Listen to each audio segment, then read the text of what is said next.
গেল আগস্ট মাসে দেশের রেমিটেন্স আয় আগের বছরের একই মাসের তুলনায় ৩৯% বেড়েছে। এক মাসেই রেমিটেন্স আয় এসেছে $2.22 বিলিয়ন। গত ঈদুল ফিতর ও ঈদুল আজহার সময়কালীন 2 মাস বাদ দিলে এই রেমিটেন্স আয় প্রায় ৪৫ মাসের মধ্যে সর্বোচ্চ। শেখ হাসিনা সরকারের পতনের পর কেন প্রবাসীরা এ মাসে এত বেশি রেমিটেন্স পাঠালেন, এসব জানবো আজকের স্টার নিউজ প্লাসে। সাধারণত যখন কোনো মাসে উৎসব থাকে সে মাসে দেশে রেমিটেন্সের আয় বেশি হয়। প্রবাসীরা তাদের আত্মীয় স্বজনের জন্য বেশি টাকা পাঠান, ফলে রেমিটেন্স আয়ও হয় বেশি। গত এপ্রিল, মে এবং জুন মাসেও তেমনটাই দেখা গেছে। তবে জুলাই মাসে হঠাৎ করে রেমিটেন্স আয় ব্যাপকভাবে কমে যায়।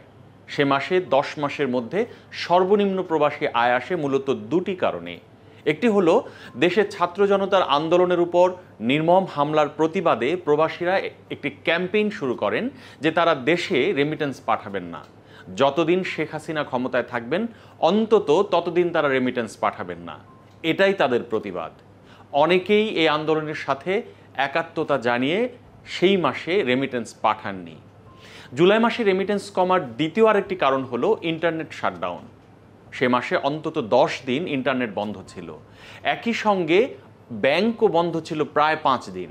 সুতরাং চাইলেও সে সময় রেমিটেন্স পাঠানো সম্ভব ছিল না। অর্থনীতিবিদরা বলছেন আগস্ট মাসে রেমিটেন্স আয় বেশি হারে বাড়ার মূল কারণ হলো অনেকেই নতুন বাংলাদেশের উন্নয়নের অংশীদার হিসেবে রেমিটেন্স পাঠাচ্ছেন।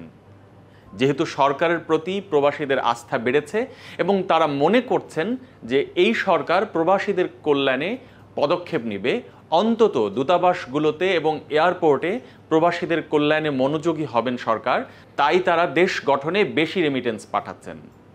যদি সরকার প্রবাসীদের কল্যাণে কাজ করতে না পারে এবং দূতাবাসগুলোতে প্রবাসী বান্ধব পদক্ষেপ নিতে না পারে, সেক্ষেত্রে আগামীতে রেমিটেন্সের এই ধারা কমে যেতে পারে বলেই অর্থনীতিবিদরা মনে করছেন। এদিকে রেমিটেন্স আয় বাড়ায় তা বৈদেশিক মুদ্রা রিজার্ভ বাড়াতে সহায়তা করবে। বিশেষ করে গত কয়েক মাস ধরে রিজার্ভ কমে যাওয়ায় দেশের অর্থনীতির নানা সূচকে বিভিন্ন ধরনের নেতিবাচক প্রভাব পড়তে শুরু করেছিল। এ অবস্থায় রেমিটেন্স আয় বাড়ার খবর নিঃসন্দেহে ভালো। তবে শুধু এক মাসে রেমিটেন্স আয় বাড়লেই অর্থনীতিতে সুদিন ফিরবে না। একদিকে নিয়মিতভাবে রেমিটেন্স আয় বাড়লে এবং এর পাশাপাশি রপ্তানি আয় বাড়লে তখন বৈদেশিক মুদ্রা রিজার্ভে একটি ইতিবাচক প্রভাব পড়তে পারে। অর্থনীতিবিদরা বলছেন সম্প্রতি বাংলাদেশ ব্যাংকের নেওয়া উদ্যোগও বৈধ চ্যানেলে রেমিটেন্স আয় বাড়াতে সাহায্য করেছে। কেন্দ্রীয় ব্যাংক প্রবাসী আয় আনার ক্ষেত্রে ফিক্সড এক্সচেঞ্জ রেট মেকানিজমকে তুলে নিয়েছে, তার পরিবর্তে ক্রলিং পেগ সিস্টেম প্রবর্তন করেছে, যেখানে ব্যাংকগুলো প্রবাসী আয় আনার ক্ষেত্রে প্রতি ডলারে 112 টাকা থেকে 117 টাকা পর্যন্ত দিতে পারবে বলে বলা হয়েছে। ফলে প্রবাসীরা এখন তাদের পাঠানো বৈদেশিক মুদ্রার বিপরীতে ভালো দামও পাচ্ছেন, যা তাদেরকে বৈধ পথে টাকা পাঠাতে আরও বেশি উৎসাহিত করছে।